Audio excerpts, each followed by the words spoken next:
Hi friends, free knowledge channel में आपका स्वागत है। आज का हमारा टॉपिक है ये जो इनकम टैक्स के नोटिस आ रहे हैं।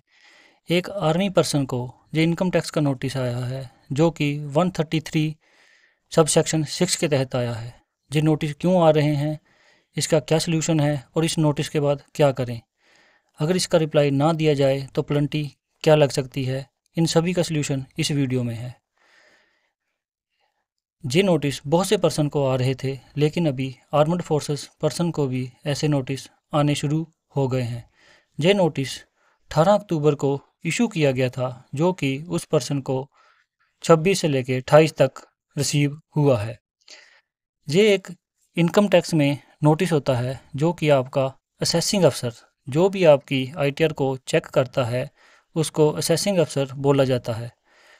उस पर्सन के पास परमिशन होती है कि आपने अपनी आईटीआर में जो भी चीज़ दिखाई हुई है वो उसके प्रूफ मांग सकता है। इसके अलावा अगर आपने अपनी आईटीआर में अपना कैश विड्रॉल या फिर अदर इनकम जो आपको कहीं से आई है वो नहीं लिखी हुई, तो इसके रिगार्डिंग भी वो आपसे डाटा पूछ सकता है। ये उसके पास पावर होती है।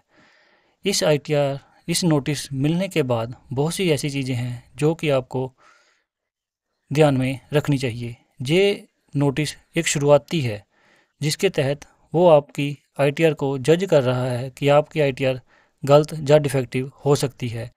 इसलिए ये जो नोटिस आया हुआ है ये इस साल का नहीं आया हुआ है। जिस साल 2023 चल रहा है, इस साल के रिफंड के लिए ये नोटिस नहीं है। ये नोटिस उससे बैक ईयर की डाटा पूछा जा रहा है। इस तरह इनकम टैक्स में जो आपका असेसिंग अफसर होता है वो आपसे आपकी आईटीआर का इससे बैक ईयर का भी डाटा पूछ सकता है। इसलिए आईटीआर को भरते समय बहुत सी चीज़ें ध्यान में रखनी चाहिए। इस नोटिस के तहत उसने आपसे वो सारी चीज़ें मांगी हुई है जो भी आपने अपनी आईटीआर में लिखी हुई है।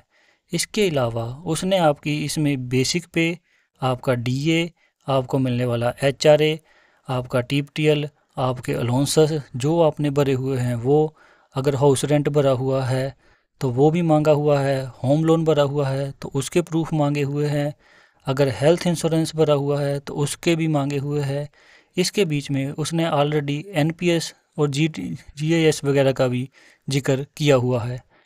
इनकम टैक्स की छूट के लिए जो भी आपने उन बॉक्सों में या फिर जो भी सेक्शनों में आपने जितना भी अमाउंट भरा हुआ है उस सभी के लिए वो आपसे उस चीज़ की क्लैरिफाई मांग रहा है या फिर डॉक्यूमेंट मांग रहा है। आप सभी को इसके लिए सचेत रहना चाहिए और अपनी आईटीआर उस पर्सन के द्वारा ही भरवाई जाए जो कि इनकम टैक्स के बारे में जानता हो या फिर आपको पता हो। अभी जिस पर्सन ने उसकी आईटीआर जे भरी हुई है वो उसको इनकार कर रहा है कि मुझे इसका कुछ भी पता नहीं है। इसलिए आजकल के टाइम पे अगर आपने कुछ भी आईटीआर में लिखना है तो उसके लिए आपके पास जेन्युइन डॉक्यूमेंट होने चाहिए। इसीलिए हम सभी पर्सन को ये सुजेस्ट कर रहे हैं कि अपने जेन्युइन डॉक्यूमेंट को कलेक्ट करना शुरू करें और बनवाना शुरू करें। जब आप आईटीआर में अपने जेन्युइन डॉक्यूमेंट देना शुरू करेंगे तभी ही आपकी आईटीआर ठीक होंगी। रिफ़ंड लेना अलग बात है। हर पर्सन जब आईटीआर फाइल करता है तो सिर्फ रिफ़ंड की बात करता है, उसको ज़्यादा से ज़्यादा रिफ़ंड चाहिए। उस रिफ़ंड के लिए वो उन सेक्शनों को भूल जाता है कि जिस सेक्शनों में जितनी छूट दी जाती है। वो सिर्फ किसी को परसेंटेज दे के या ज़्यादा अमाउंट दे के ज़्यादा से ज़्यादा पैसा वापस करवाने की कोशिश करता है। इसके अलावा भी अभी जब इस नोटिस का जवाब दिया जाएगा और अगर असेसिंग अफसर उससे सेटिस्फाई नहीं हुआ तो उसको हो सकता है कि वो बैक ईयर का भी नोटिस दे दे और उसको अपने बैक ईयर के भी डाटे इकट्ठे करके देने पड़ेंगे। अगर वो इन चीज़ों में फ़ेल होता है, जब वो इनको प्रोवाइड नहीं कर पाता तो उसके ऊपर इनकम टैक्स की पेनल्टी ज़्यादा इम्पोज हो जाएगी और वो भी उसे इंटरेस्ट के साथ में पे करने पड़ेगी। अभी बात करते हैं इस नोटिस को आने के बाद उन्हें क्या करना चाहिए। इस नोटिस को मिलने के बाद सबसे पहले उनको इनके बीच में होने वाले जितने भी टाइप की डिडक्शनें उन्होंने भरी है उसके डॉक्यूमेंट इकट्ठे करने चाहिए। उस साल का अपना फॉर्म 16 इकट्ठे करे, अपनी 12 महीने की हो सकता है तो पे स्लिपें इकट्ठी की जाए। उसके बीच में जितने भी उनके अलाउंसेस एग्जाम्प्ट है उन्हीं का ही ब्यौरा दिया जाए और फिर से आईटीआर यू लगा के उसको सबमिट कर दिया जाए या फिर इसकी ऑनलाइन भी कम्युनिकेशन होता है, उससे कम्युनिकेशन करके उस आईटीआर को ठीक किया जा सकता है। या फिर अगर उसके डॉक्यूमेंट अगर सही है तो वो भी अपने असेसिंग अफसर को वो डॉक्यूमेंट दिखाकर अपने इस आईटीआर को ठीक कर सकता है और इस नोटिस को ख़त्म कर सकता है। अगर इस नोटिस का आप सोचते हो कि जवाब ना दिया जाए तो तब भी आपके लिए मुश्किल है। इस नोटिस को मिलने के बाद इसका 10 से 15 दिन के बीच में जवाब देना पड़ता है। अगर आप इसका जवाब नहीं देते हो तब भी आप पे उस नेक्स्ट 15 दिन के बाद 500 रुपया पर डे के हिसाब से पेनल्टी बढ़नी शुरू हो जाती है।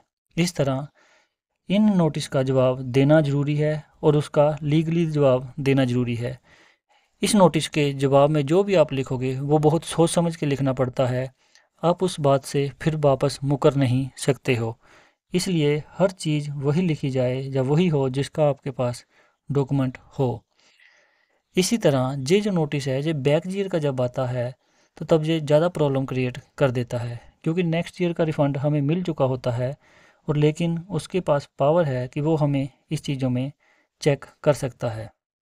इसके रिगार्डिंग मैंने बहुत से पर्सन को ऑलरेडी बोल रखा है कि हमें जेन्युइन डॉक्यूमेंट की तरफ बढ़ना चाहिए, जैसे कि NPS, health insurance, home loan, education loan. इन सभी के तरीक़ों से अगर हम अपना रिफ़ंड करवाते हैं तो वही ही जेन्युइन रिफ़ंड होता है। अदरवाइज़ हम किसी को परसेंटेज में दे के अमाउंट जो आईटीआर रिफ़ंड करवा भी लेते हैं तो वो गलत है। नेक्स्ट टाइम में गवर्नमेंट कभी भी आपको इसके रिगार्डिंग आपसे सवाल पूछ सकती है या फिर आपको उसके रिगार्डिंग गलत करार दे सकती है। इसलिए फ्रेंड्स,